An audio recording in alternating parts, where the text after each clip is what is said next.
We are here for the theme of resilient. Let me remind you with this beautiful slide. And now I get to introduce our speaker, Mr. Josh Kuehl.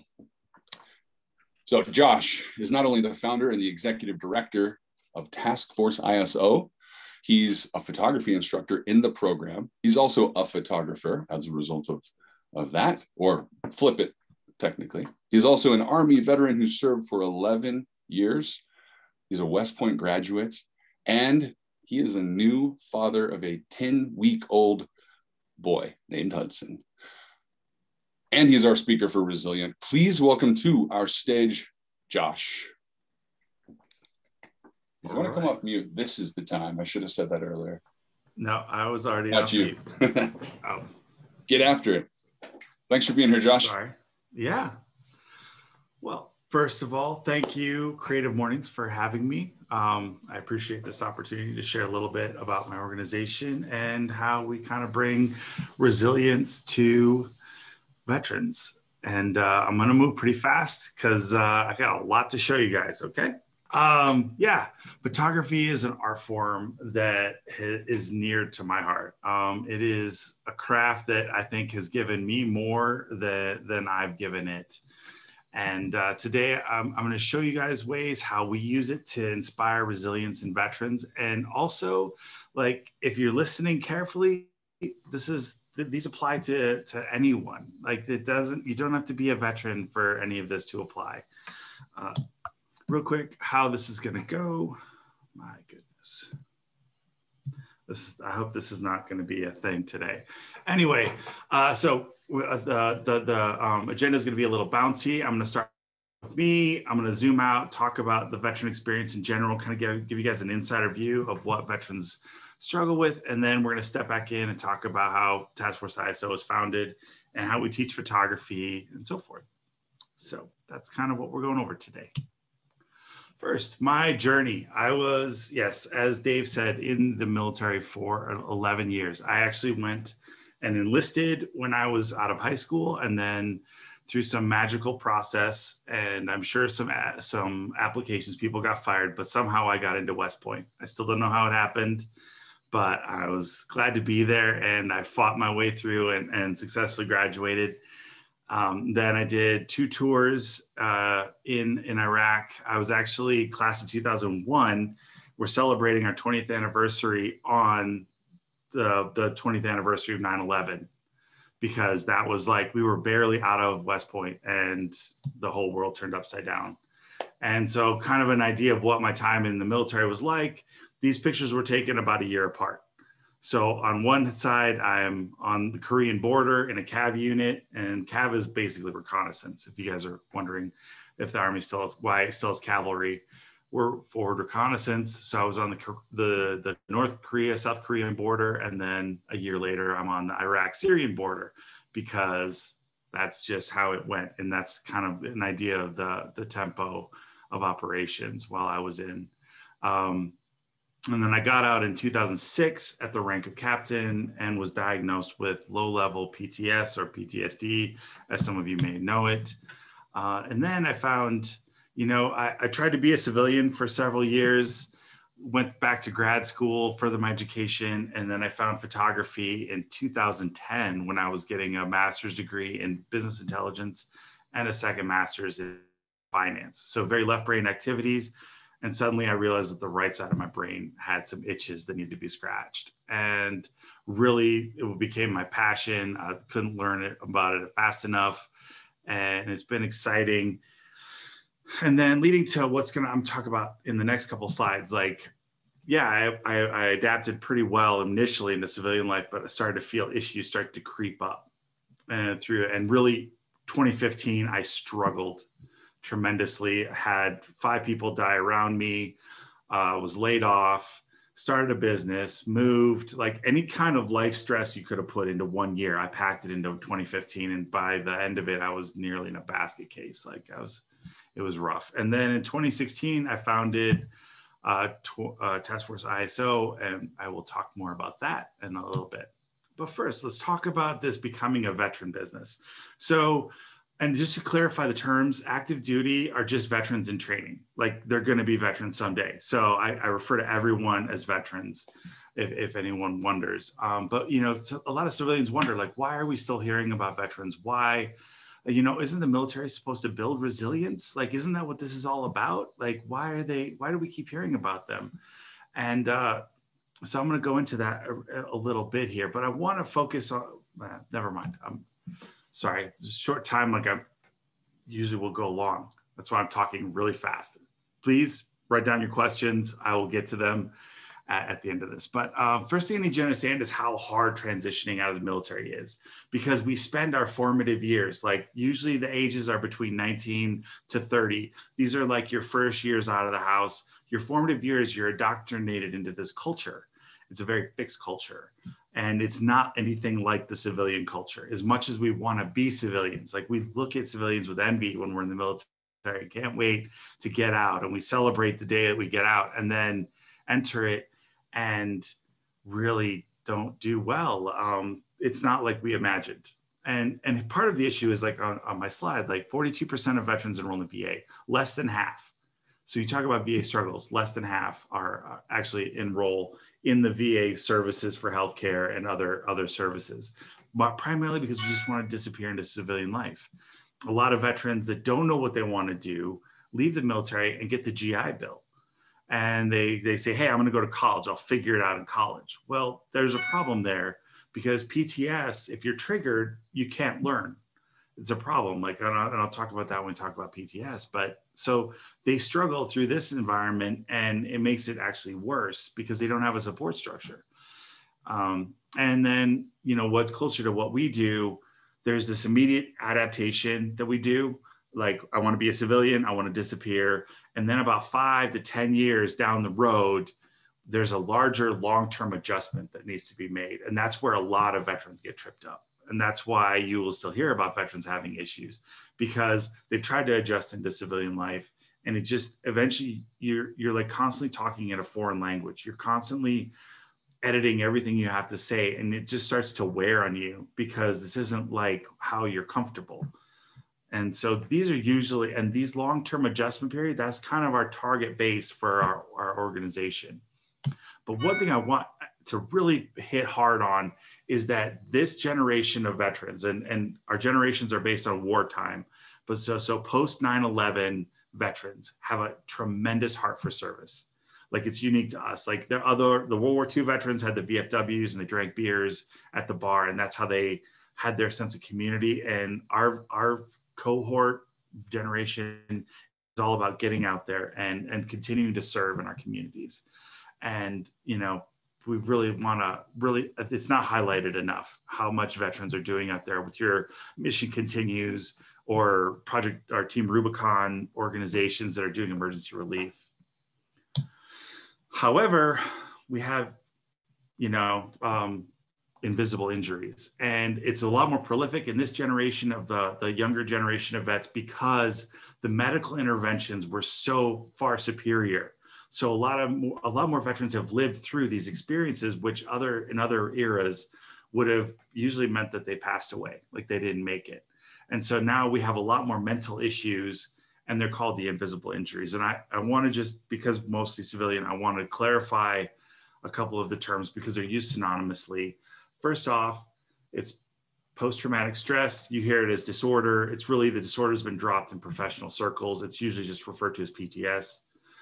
Or post-traumatic stress. There's multiple levels. You can have low level, which I have, all the way to higher level where you're having a lot more trouble functioning.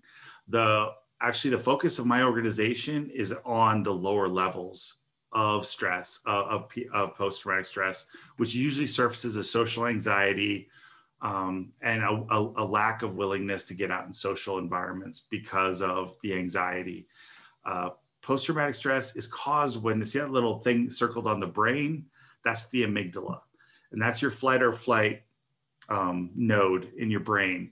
And whenever you experience trauma, all the sensory input and stimuli of that moment is recorded in the amygdala. And anytime that those stimuli come up again, it fires off and puts you in fight or flight. And that is a really, really broad encapsulation of PTS. And anyone can get PTS. You don't have to be a veteran, and you do not have to have served in combat. It is something anyone can experience. And then traumatic brain injury is actually a physical injury to the brain due to combat injuries or IED explosions. So just think of them differently. One is mental, one is physical, one is a result of an experience and your brain recording it. The other one is a result of trauma to the brain. PTS is treatable and in most cases recoverable. But post-traumatic brain injury is permanent and it's just purely manageable. So having dealt with this in 2016, back into my story, a bunch of photographers that were veterans, we were at an event and we were photographing it all together, and we were sitting around the campfire at the end of the event.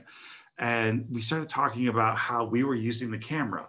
Like for me, I used it as an invisibility shield. Like I loved events at places where my social anxiety was pinging. I loved having the camera because when you put the camera in front of your face, people tend to ignore you and you disappear. And so suddenly you can be in a room without being in the room.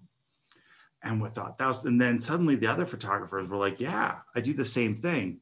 That's what I use. And then also the idea that when you're taking a photograph, you have to think both artistically and mathematically, because you're setting up your exposure, you're thinking about stops and you're thinking about ISO and shutter speed and aperture for your left brain thought. And then your right brain thought is like composition. Where are the layers? Like, where's the best way to frame this?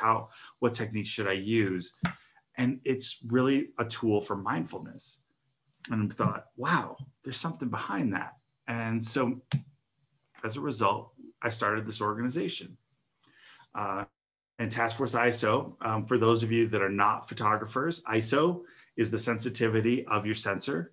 And then we repurposed it into an acronym that expresses our three main programs. Our imaging program, we support veteran nonprofits with photography to, like you saw with Mission Continues, and you're going to see in future photos, to put out a positive image of veterans and to also give those veterans a positive image of themselves. Because with TBIs and the forgetfulness, there are events that we take photographs and the veteran would not remember they were there if it were not for our photographs.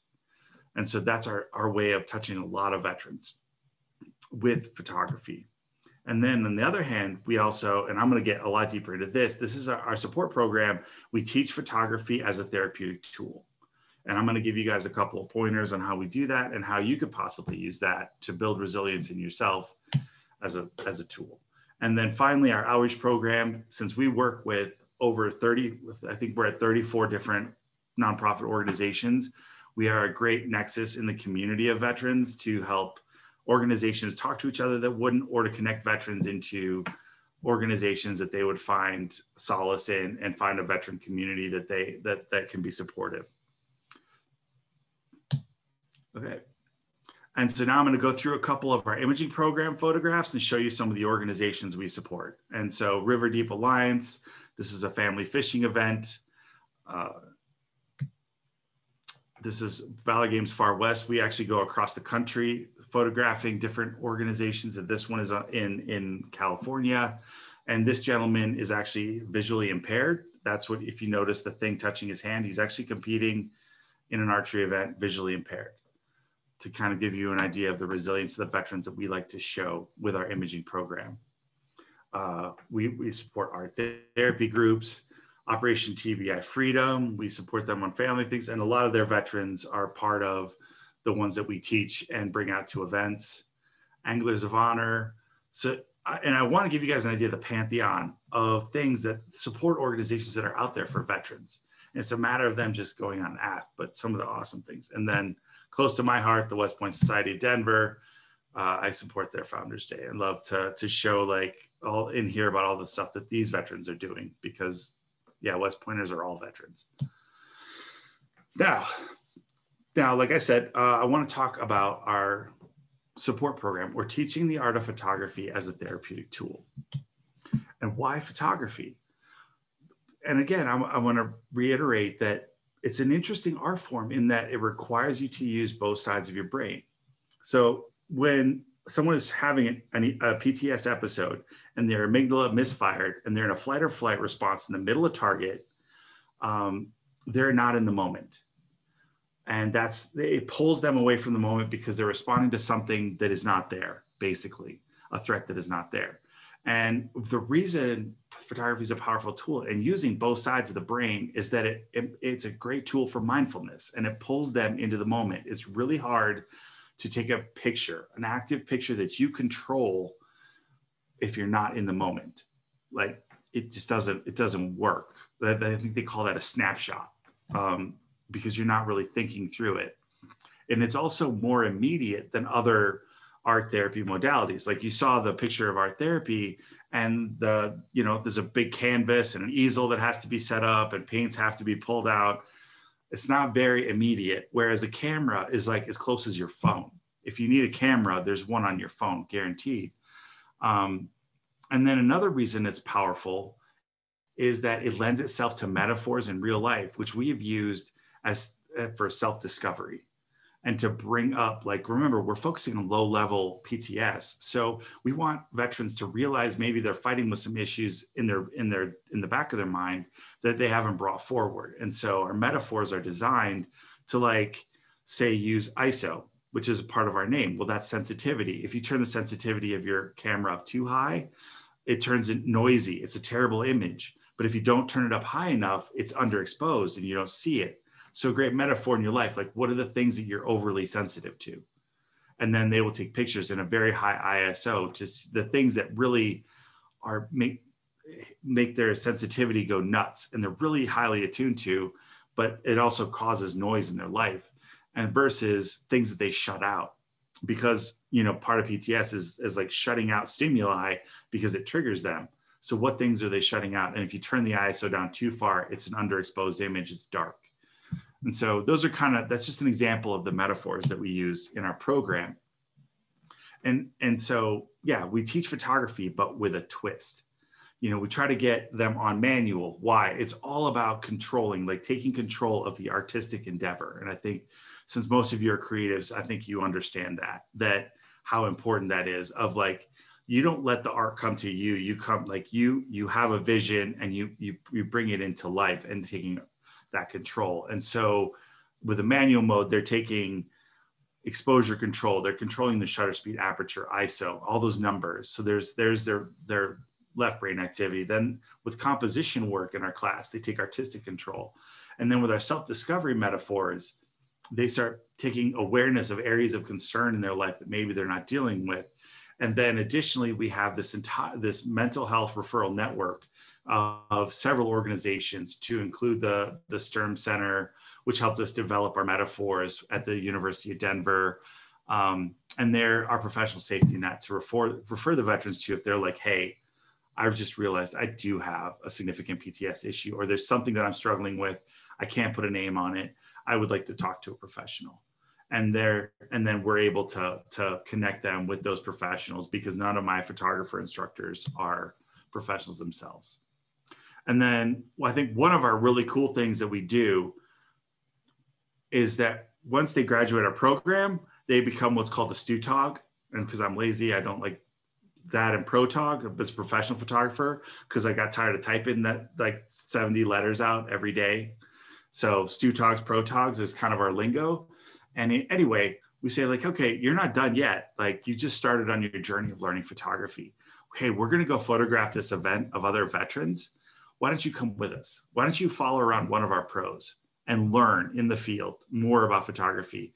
And it also reduces the barrier of like the stress of photographing other individuals is really hard. It's scary, but they're photographing other veterans, which takes down that barrier of anxiety just a little bit.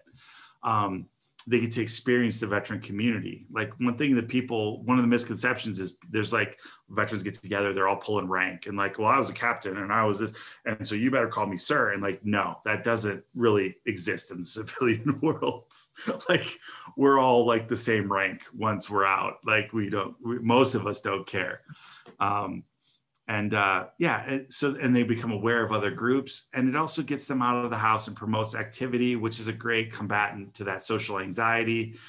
And activity is a huge element in preventing that depression that comes with not being able to fit into civilian life, not being able to relate to our civilian colleagues.